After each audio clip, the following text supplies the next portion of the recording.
Greetings and welcome to everybody. Boxville, Creating a Just World, the film screening and panel discussion. My name is Joseph McCoy, AIA Northern Virginia.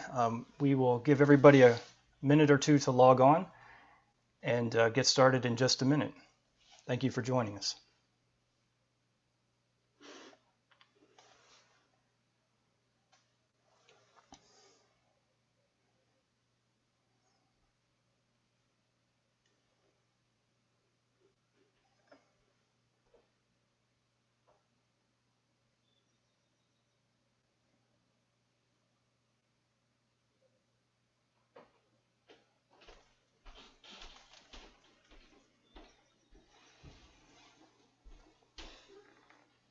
So if you're just now logging on, Boxville, Creating a Just World, our film screening and panel discussion, welcome, and we'll begin in just a minute.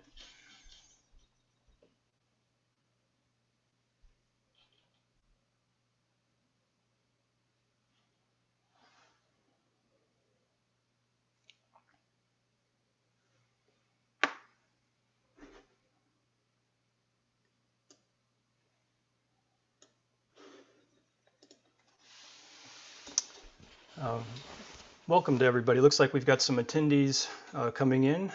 Welcome to our event today, Architecture Month celebration, and specifically film screening and panel discussion about the film Boxville, Creating a Just World. So as folks start to trickle in, we'll give them a couple more minutes, and I'll keep an eye on the attendees list. Just a quick heads up for those on the call today. We'll go over a couple of housekeeping things at the beginning, some quick announcements, and then get right into the heart of the program. So I'll turn off my video here for just a second, wait for some other folks to log on, but thanks again for joining us.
All right, looks like we have a few more people joining us here, so I'm going to get us started.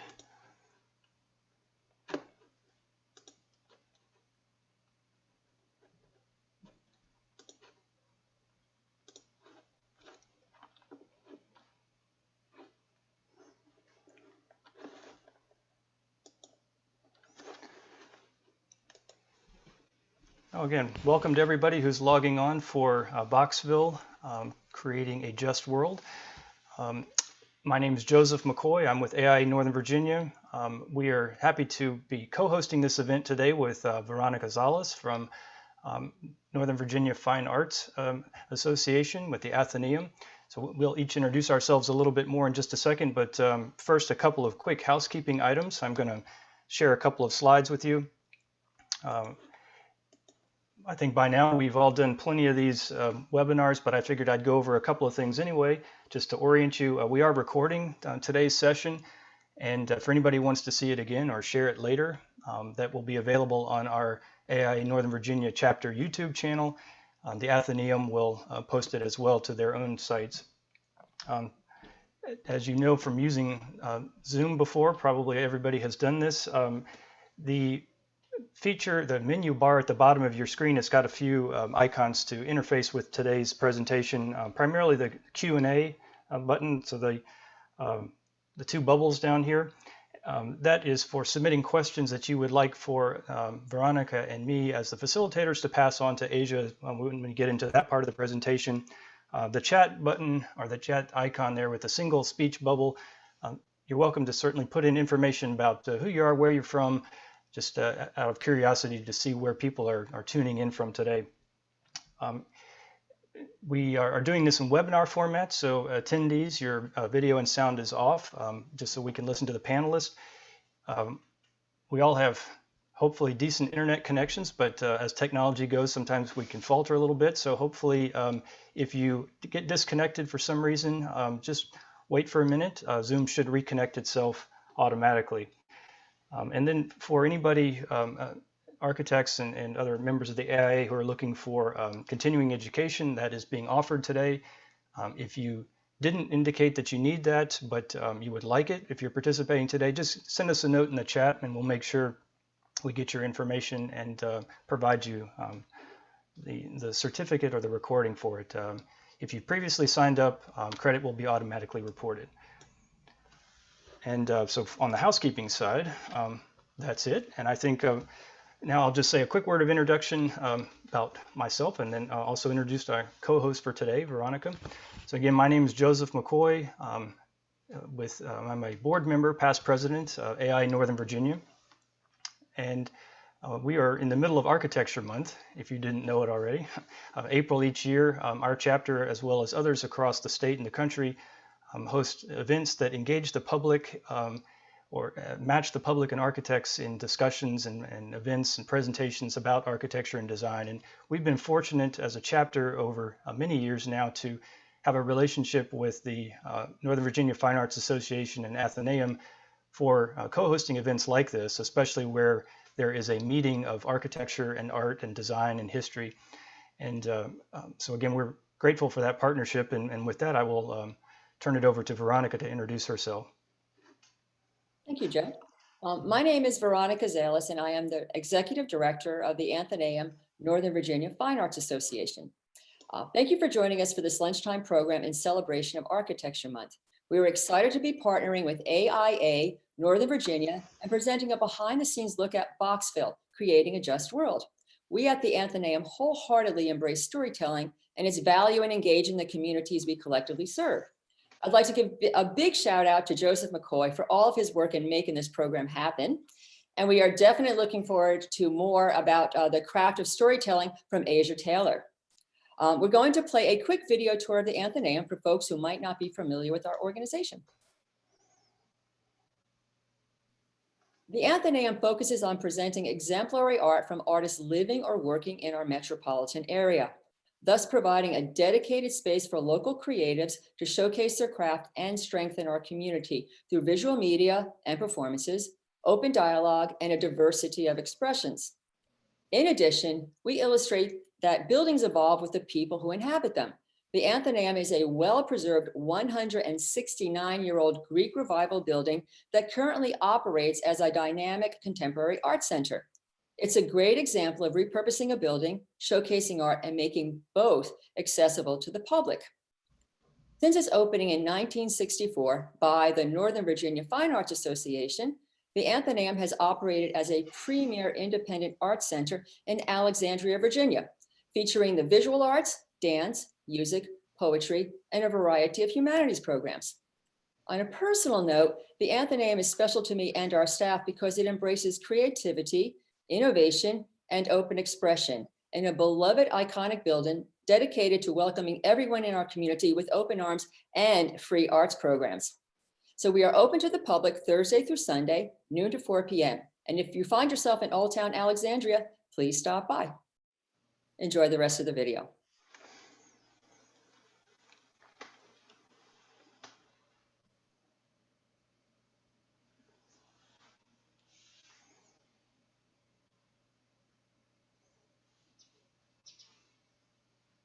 And right now, the camera is panning through our gallery. And this was taken during the time that we had Michael Spears' show, his solo show, titled Visual Music, Rhythm, and Melody.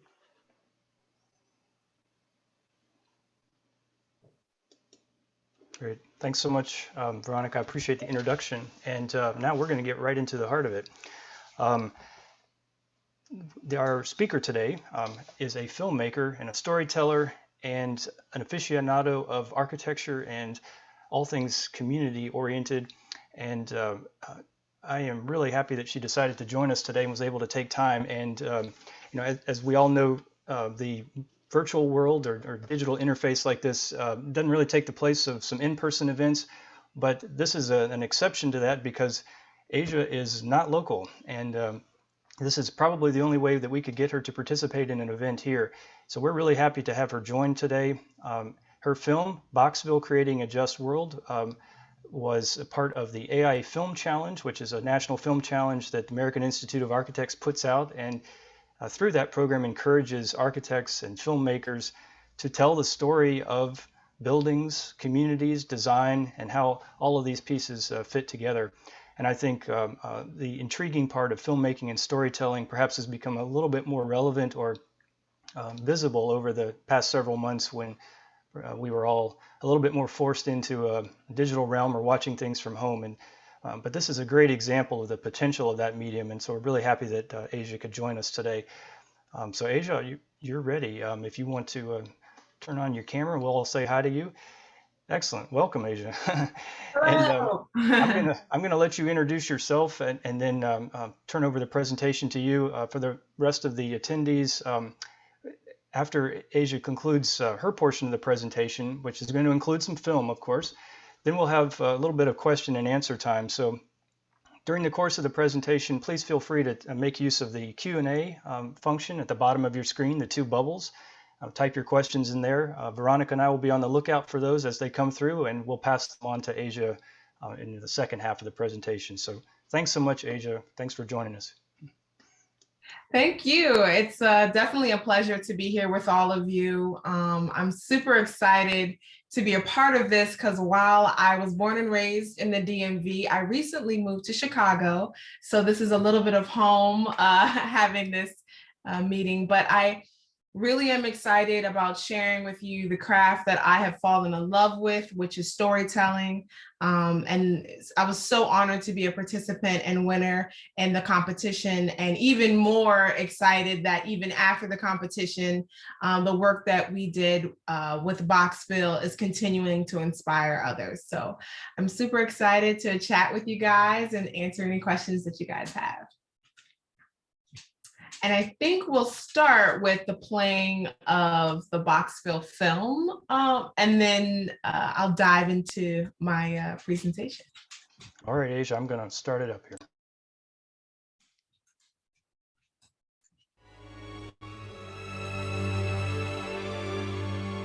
Destination Chicago, capital of Black America.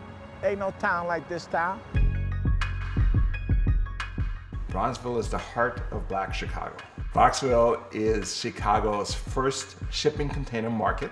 It is designed to provide very accessible space to bring neighbors together and to rebuild community.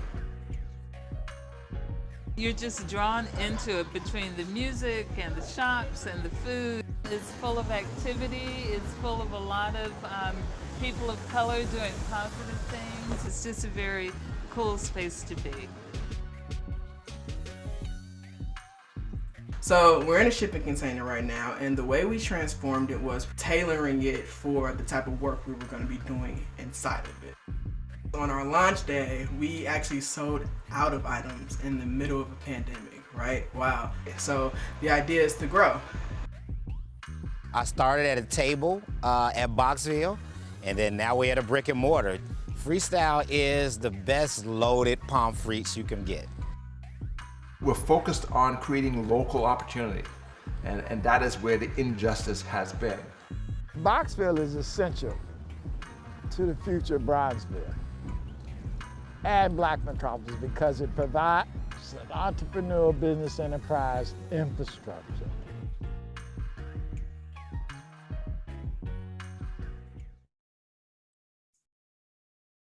Yes, that was Boxville. It's so great seeing that film. It brings me back memories because all of the participants in it really helped make that film shine and really, bring it to life. So I wanted to start by just telling you again a little bit about myself.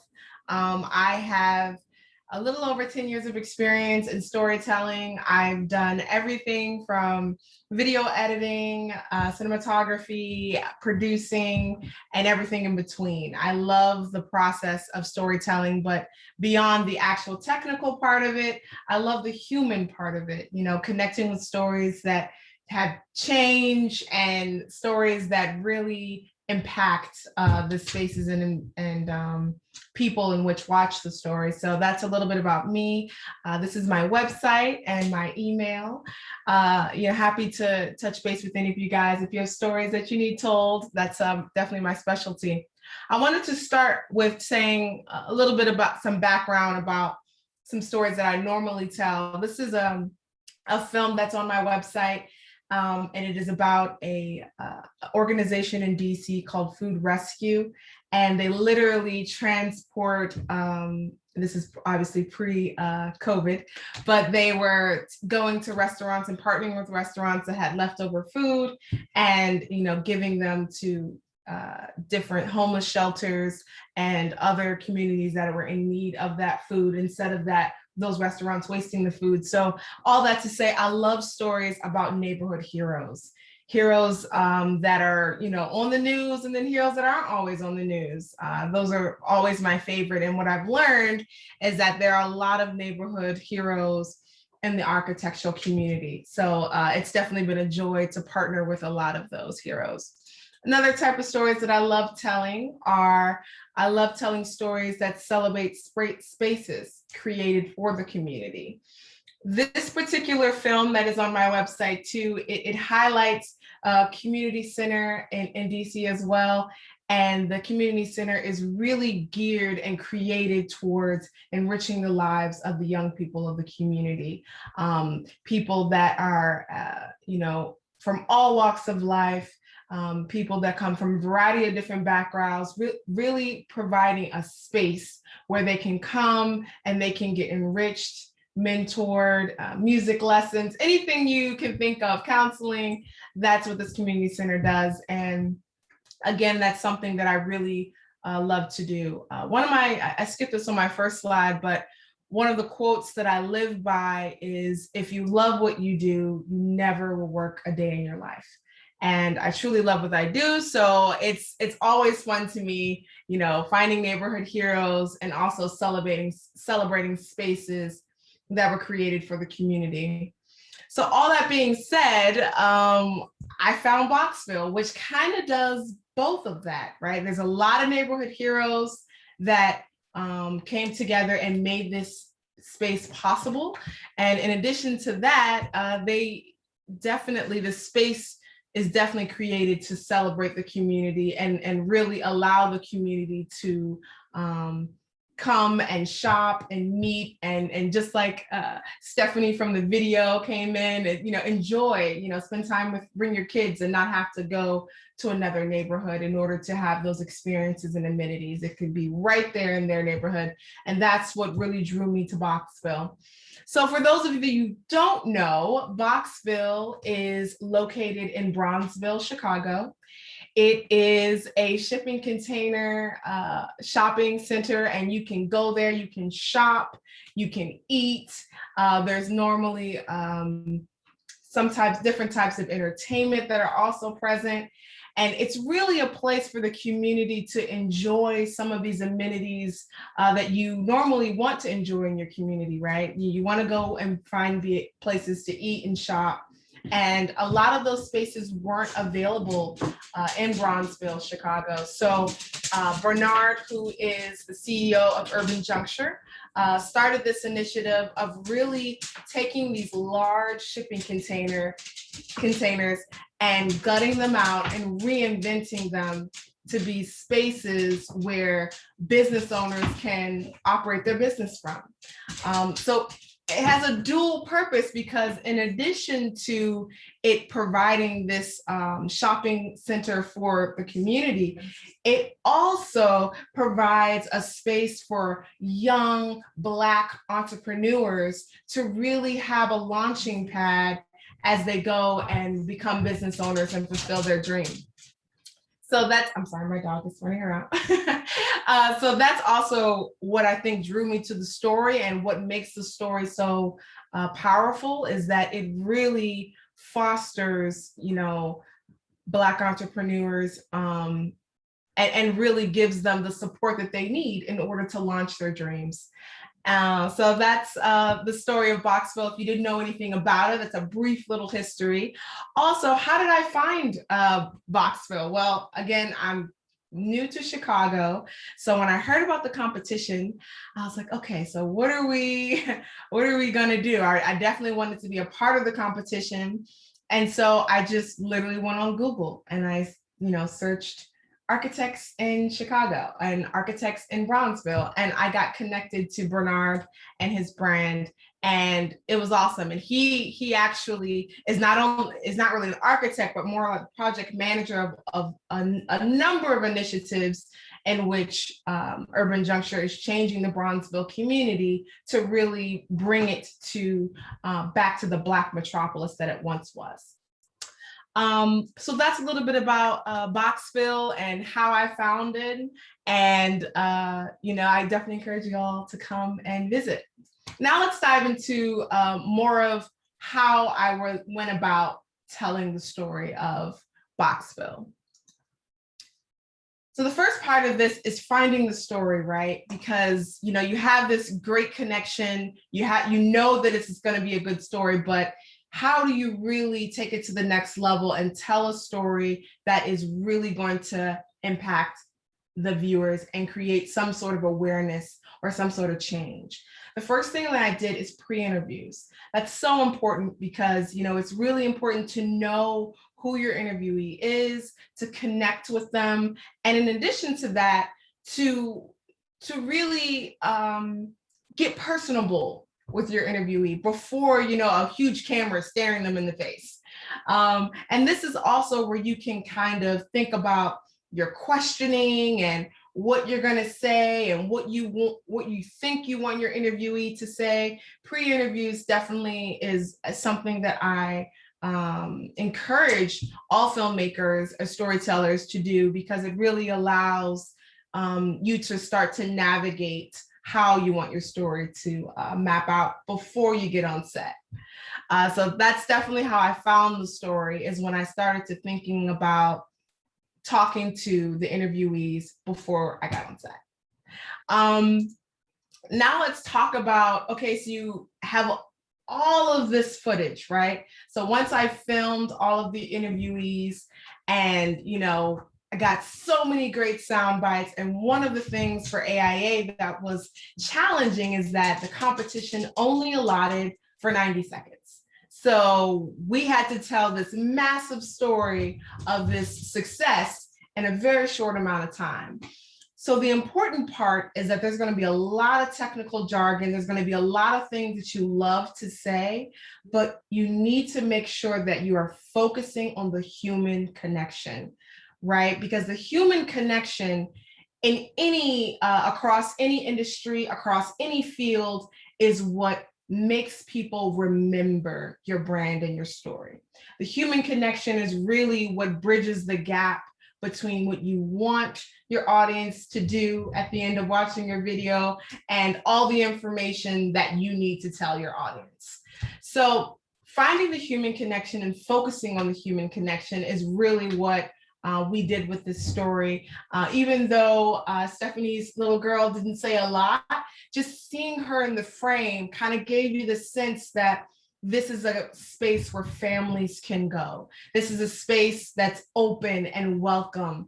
And then right in the beginning, when Harold does his line, ain't no town like this town, it shows you that the community is proud of this area. They're proud of this space. They have history here and they want to celebrate it. And more importantly, they want to stay and build it up. So I think that those two, when you're telling a story, it's important to really hone in on what that human connection is and make sure that that drives the story from the beginning to the end. Another thing that I think is extremely important is, okay, so I had lots of human connection though. had to, weed it down to only 90 seconds, but there were so many great bites, sound bites, and clips that were left on the cutting room floor. And I'm a huge proponent of using all of your resources. And I think that what the best thing that you can do when you do leave things on the cutting room floor is create short videos. Find ways to use that footage. Don't just kind of leave it on the shelf. And so what we did is a portion of the competition, it was open for voting. And we wanted to promote for the open voting to try to get the audience award. And we created these short little videos for each of the characters. They also can be seen on my site as well, on my Vimeo page. But for each of the characters, we created these short snippets that gave the viewer a little more insight into who these characters were that they saw so quickly in the video. It's a great strategy, again, to make sure if you do have a limited budget and you want to make sure you get the most out of your filming day and the most out of your footage, after you've completed the first task of doing the short video, definitely bring in, or think about ways to create other videos with some of the content that you filmed. So I want to share with you just one of the videos that we created, and we can play that now, Joseph. So Asia, I will take over sharing the screen, so you'll just have to pull this back up when the video is done, but I will bring that up here.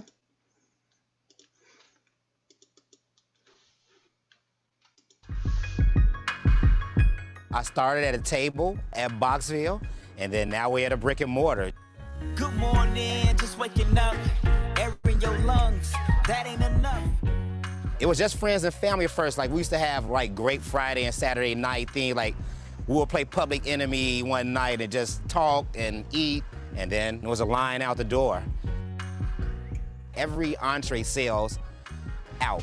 Like, everyone could be #1 every day. That makes you perfect. Ignore the voices. Know that you worth it. The shipping container is just a great space for somebody who has a dream and a vision, or a great product but doesn't have the money. I honestly just wanted to do a restaurant for my friends and family. I didn't know it would just take off and people from all over the world would come around and we'd have something special in the city of Chicago. Gather myself, step out my square, tell the world I'm here, like, yeah.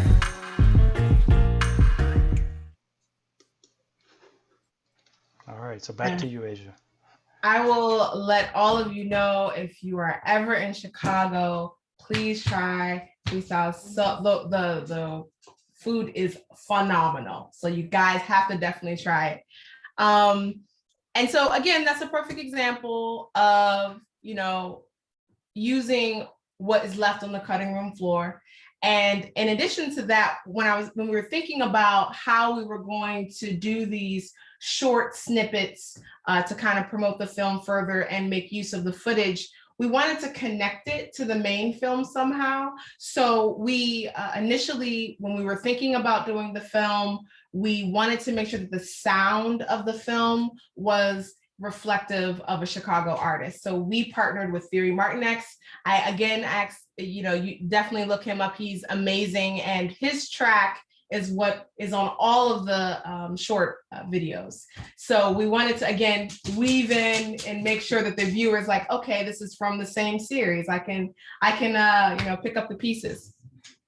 So that's an example of that. And I think moving forward, because there was way more left on the cutting room floor, and even more of the story of Urban Juncture and the amazing work that they're doing within the Bronzeville, Chicago community, we are deciding to take the story even further and kind of making a longer documentary of all of the work that they're doing, which is in several different areas to help bring and revitalize this amazing community that is doing so much already. So with that being said, this is my contact information again. I'd love to talk more about the process, or, also bounce ideas on how you can bring your story to life as a storyteller. So thank you guys so much.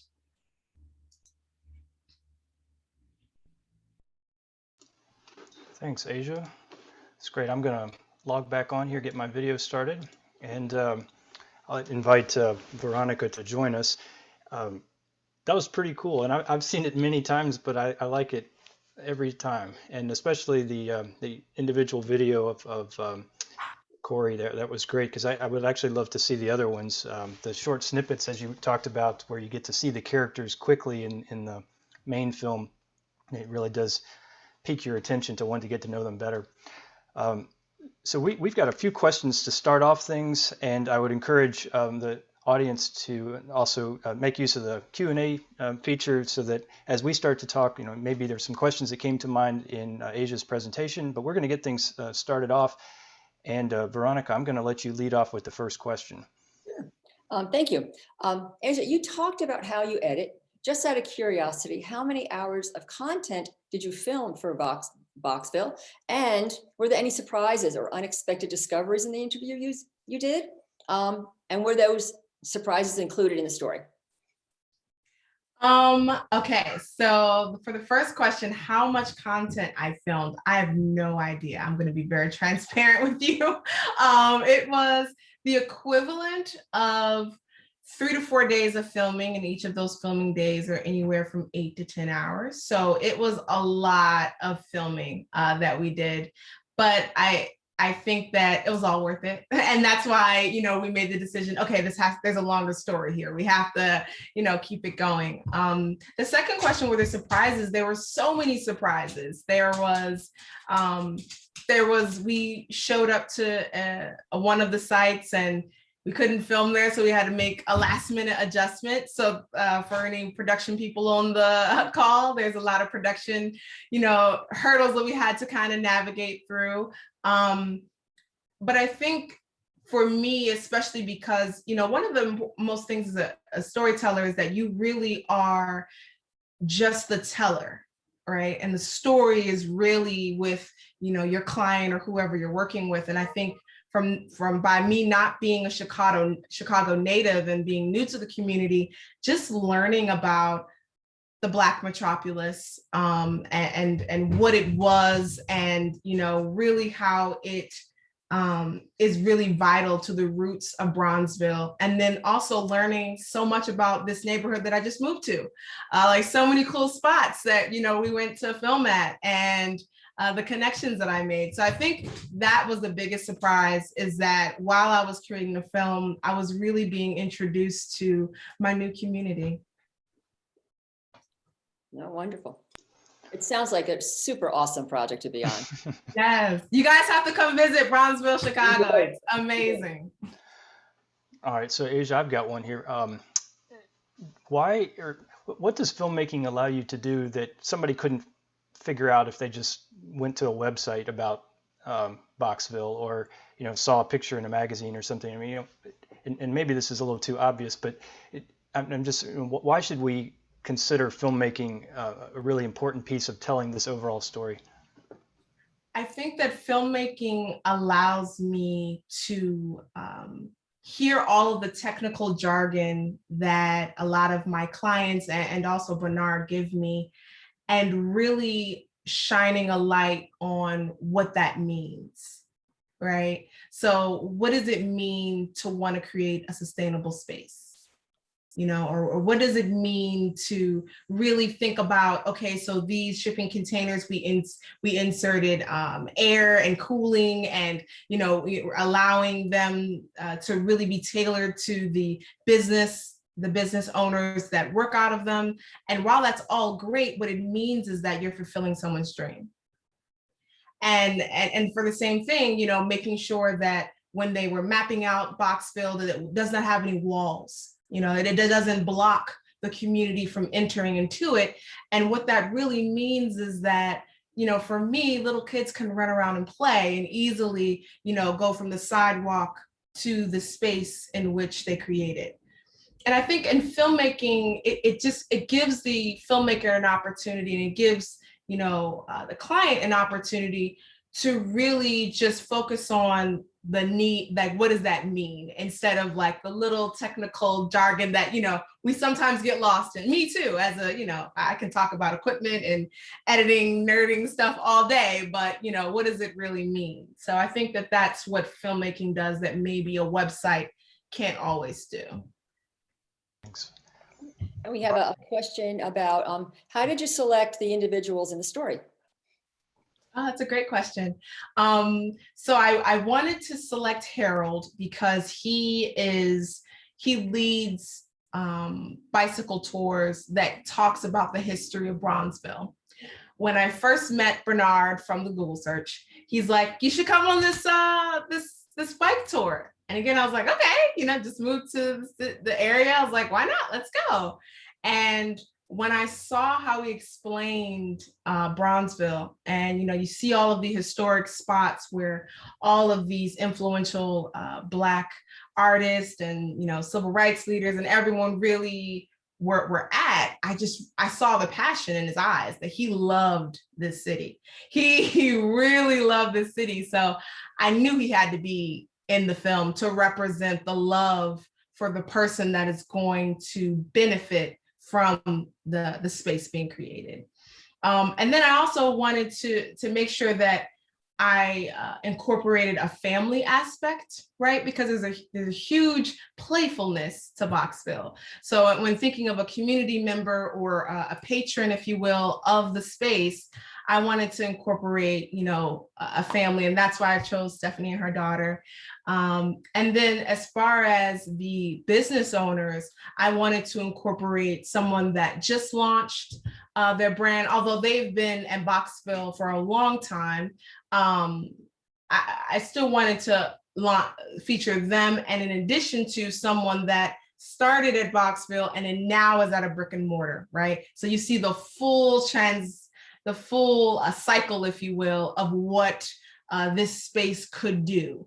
Circling back to like, what does it mean that we have boxes that people can operate their business out of? They start at the table, but then now, they're at a brick and mortar. So Asia, I'm going to pass on another question that's come into from the audience.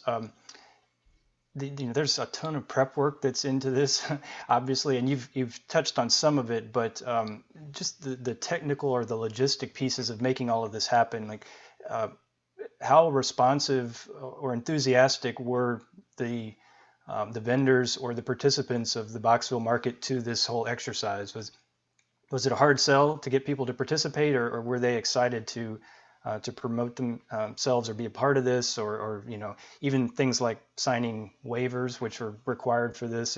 What was that an easy sell or something you had to spend time on? I think that my job in this was extremely easy. The hard work is really being done by the entrepreneurs and the business owners and Bernard and everyone at Urban Juncture that every day are bringing this to life. And that just goes back to neighborhood heroes. Like there's some neighborhood heroes that, you'll see it in the news every day. And then there's others that, you don't. And I think for me, I was just happy enough to tell their story, that they allowed me to tell their story. And when I, that's also the importance of the pre-interviews, because when I told them that I'm just really here to tell your story, everyone was excited. Everyone was, yeah, why not? And I love what I do. So I bring that energy with me into these pre-meetings of, how this is not going to be a scary experience. This is going to be a fun experience. I might have some scary looking equipment, but it's okay. A question about you and your filmmaking career. Other than Boxville, what are some of your favorite spaces that you have studied in your storytelling career? My favorite spaces. Oh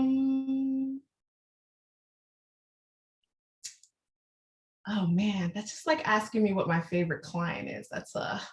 This could be a hard one. I think that,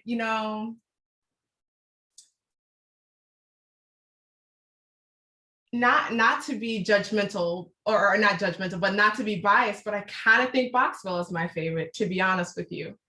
And I think the biggest reason is because it just on a personal level, it just paralleled so well with me just entering Chicago and this neighborhood. So I honestly think Boxville probably would be my favorite as of right now.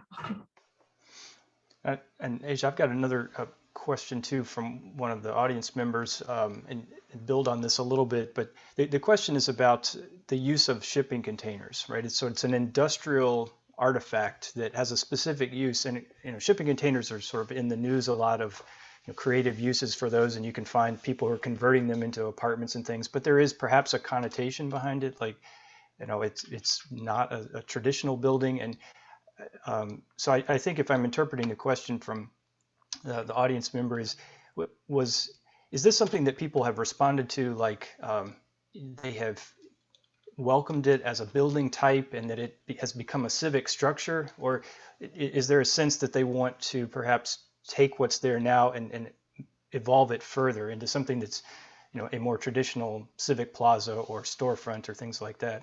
And I guess I'd add to that too, is this something that other cities, municipalities, Alexandria, DC, is this something that other people could replicate, based on what you've seen? Is it something that is very specific to the Bronzeville location, or is this an adaptable idea that maybe has a life elsewhere?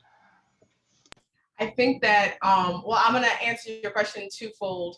One, I will be super transparent. I'm just a storyteller, so there's a lot of like technical aspects to this that I won't be able to master. But I will say that there are shipping containers in other parts of the United States and world. So it's a theory that works and has been working for some time now.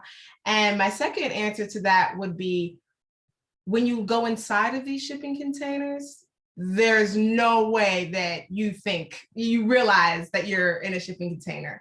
They look completely different, especially Project Escape, which was one of the interviewees that was in the film. When I go inside there, it's very chic.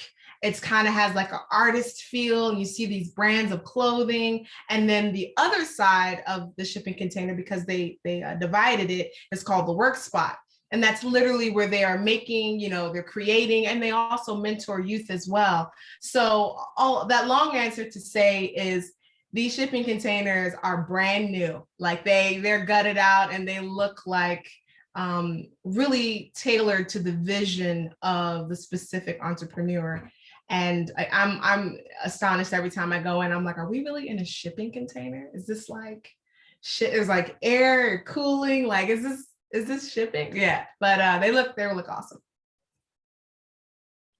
But don't take my word for it. Come to Bronzeville. No, that's right. Some questions about some of the interview backgrounds, like what is some of the prep work you have to do for the interviews, and waivers? Do participants have to sign waivers? And can that be a barrier for getting some good, authentic interviews? So I would say no. I think that everyone across industries know that there are certain processes. There's certain things you're going to have to do. And in the pre-interview, these pre-interview calls, which were fortunately done via Zoom, to the convenience of the interviewee, they really help just kind of break down any of that like hesitation you may have. And that's when I'm like, I'll be giving you a waiver. This time was kind of easy because I just like put it all on AIA. I was like, AIA wants me to give you a waiver for the competition, so sign it. But even in my client work, it's just like, this is just to protect me and you, to make sure that we're both being authentic in the storytelling process. And so that really, and again, to answer the other part of your question, those pre-interview calls before you even, get on set allows you as a storyteller to make a human connection with who your client is. It really just like, before we even get into the weeds, I normally ask some of my clients, what's your story? And it's a simple question, but it just allows whoever you're talking to just to kind of open up and show that I'm listening, I'm here to listen and repel back what your story is. So this is another question that's coming from the audience, because you already talked about the challenge of editing down to 90 seconds. So is this a preferred length, like this real short and sweet video, or would you rather target videos that are longer or a specific length, or kind of where is a sweet spot if you could focus in there where you think it's enough to tell the story, but maybe not more than you need? No, I want all my stories to be an hour long, because all of the projects that I select to do are always great stories. No, that's not true. To be honest with you, I tell stories on a variety of different platforms, anywhere from live events, which is now, changed to virtual events, but live events, mini doc, online, in person, what have you. So before I give a general number out there, I like to preface by saying I think about specifically where the video is being played and who will be watching the video, right? Because those are the two things that are really important, and it's going to be able to gauge how long you should make the video. So on a normal stance, if this is being played online and only online participants will be watching it, which is kind of the biggest market, then yes, shorter is better. Because the attention spans of America is considerably shrinking. And now that, after we were all on lockdown, the attention spans are even lower because, we're consuming at such a rapid pace. So shorter is better. And sometimes that makes my job easier, and sometimes it makes it harder. I'll say that the easier is that if shorter is better, then I leave the technical jargon for the website because they can read more there. But I really focus on if you focus on a really short video that just captivates their attention, then your call to action, or what you would want your audience to do, is to want to know more, right? So you watch that 90 seconds and you're like, wait, but where is it? Like, when can I go? Or wait, that was inside of the ship when she was inside the grass wall, it was inside. And that's what I want. I want to get my audience like asking questions in their head so that they can go do their own research, because then that's when you have people do action that you want applied. So a long answer to say shorter is better if it's online, but if it's on other platforms, you just kind of have to do some research. Excellent. I have a question about interviews. Many people get nervous when they're interviewed, and I am no exception. How do you help people relax while they're going through that process, that interview process?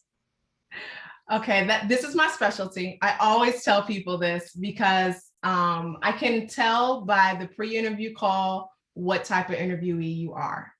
So while we're having a conversation, I am also secretly judging you, because I'm looking at how comfortable are you talking to me? Are you already nervous and what have you? A little secret that I do when I'm actually on set, if I don't get to do a pre-interview call, which I try to normally do, but sometimes, you can't. If it's a child especially, or if it's someone that is like really nervous, I just have a conversation and allow the camera to roll. And we're talking about, what did you eat last week? Just kind of have those initial conversations to warm up. I also sometimes take my shoes off because for whatever reason, it just kind of makes you like more connected and grounded. And I just like cross my feet and look really relaxed and have direct eye contact, because I think if you look nervous or you look like, come on, I need you to say this, this is what I need, then your interviewee will also have that energy. So the energy that I give is very relaxed. We're having a conversation like we're having wine on the couch. And then I normally get that back. And that's honestly when normally the best stories are conveyed, is when it's really in a relaxed setting and we're just having a conversation, because in the end, that's what you want to have to your audience. You just want to have a conversation with them. They're looking at like really corporate, branded, selly videos all the time. But for storytelling, just gotta have a conversation. So those are my secrets. And the editing tools are your friend. So you yes, can remove some parts that are maybe redundant or a little bit less than stellar. Yeah. Okay. Yes. So I've got a question too about the effect of filmmaking or storytelling for a community like Bronzeville. Has there been an effect or from this film, so the publicity that Bronzeville has gotten, or Boxville itself? Have you heard back from people that are there that say, somebody came by here the other day and said, I saw this on YouTube or something. And so I was curious if there has been that sort of response, or what that could do as a tool to highlight the neighborhood in a positive way. What the potential is there as you see it. Well, I have two answers to that question. One is the effect of the film has, I guess, made a joint interest within Urban Juncture to create this longer form documentary, which will then hopefully have a larger national awareness to everything that Boxville has done. And then my second point to that is that this film is kind of like a small speck to the already the effect that that Urban Juncture has. They get that attention naturally. I'm new to the city, so for me it's still kind of new, but I think that the biggest impact that the film has had is the interest to make this longer, and then also this conversation that we're having right now. So for me, this is extremely, an honor to be talking about a Chicago space. And you guys are in Northern Virginia. And we also had a meeting with a chapter in Long Beach for AIA. So it's just, I think that's really the biggest effects for me as a filmmaker. And then I'm sure that, Urban Juncture has received other things, but the biggest thing is that we're going for the long haul now. Well, I got one more follow-up question, and then Veronica, I'll let you. We've got time for a couple more here, but one of them is, so the purpose of the AIA Film Challenge is make a film. And this past year, they took it from their previous format of around 5 minutes, and they said 90 seconds, 60 to 90 seconds. But, the intent was, when I talked to the organizers, they said, just make a film, just do it. So if that's the attitude, and we want to encourage people to try anything, just get this storytelling mode in place, and not to replace you, but as a way to appreciate what you do. And so somebody wants to make a movie, what are you going to advise them to do? If they want to make a movie, I would say that picking up the camera and just going is the biggest thing. I would also say get to know who you want to film beforehand. It's important to respect the work that they do every day. And if you are the worker and the filmmaker, you have a huge advantage. And in that case, I would just say, get the camera up and just go. And, don't focus on all the things you may think is cool. Really focus on what you think the work that you're doing means, and that human connection for what does this do for the community, or how is this going to bring the community together, and then film that. That's good. A question about you, Asia. Did you always know that you wanted to be a storyteller and filmmaker? Well, honestly, I went to college initially to be a historian, because I love history. I'm a huge history nerd. I love history so much. And I knew I was going to be a historian. I remember even in high school, I took 4 AP history classes, because I was like, yes, this is what I'll be. But I had to, in order to graduate we had to do an internship in the program that I was in. And I interned on a set of an independent film called A Lesson in Love. And I was just supposed to be, just capturing footage and then editing it together. Had never touched the camera before, had never really edited before either. So in my head, I was like, this will be an easy class to get through, just do this for the summer and it'll be fine. And the first night I came with all this footage and I just started editing. And the next thing I knew, it was 4 a.m. And I was like, man, I think I found what I want to do with the rest of my life. And the rest is history.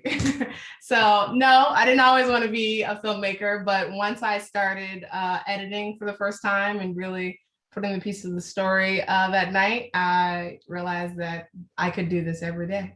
And it goes back to my quote, which is, you love what you do, it doesn't feel like work. So. And you're still involved with history. You're recording living history. Yes. Yeah, it definitely circles back. So I have a sweet, and that's also why I love Boxville, because it does relate to Black Metropolis, which we didn't get to go too much into in this film, because 90 seconds. but it has a history tie there too. But yeah, I love it. So that last question for me, Asia, you mentioned there's going to be an extension or second part of the Bronzeville neighborhood exploration. What is the other story that's brewing around here that is next for you that you're excited about getting into? Absolutely. I'll dive into what Urban Juncture, they have a host of different projects they're working on. They're revitalizing a performance hall called The Forum. And the process of revitalizing this performance hall that had a lot of famous singers is extremely, again, back to the history, extremely interesting to me. They also have an initiative called Bronzeville Cooking, and they mentor and provide resources for culinary creatives in the area, as well as they are planning to essentially create a hub for Black cuisine on the South Side in Bronzeville. So if you've ever been to Chicago, then you know there's a Little Italy, there's a Chinatown, but what they are trying to do is bring a space like that right in Bronzeville, Chicago, that really, highlights all types of Black cuisine, from Caribbean to, West African to anything you can think of. And that's an initiative that is super exciting.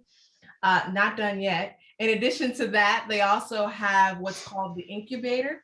And this is really where they partner with entrepreneurs in the community, and they provide business help. They provide licensing help for culinary creatives.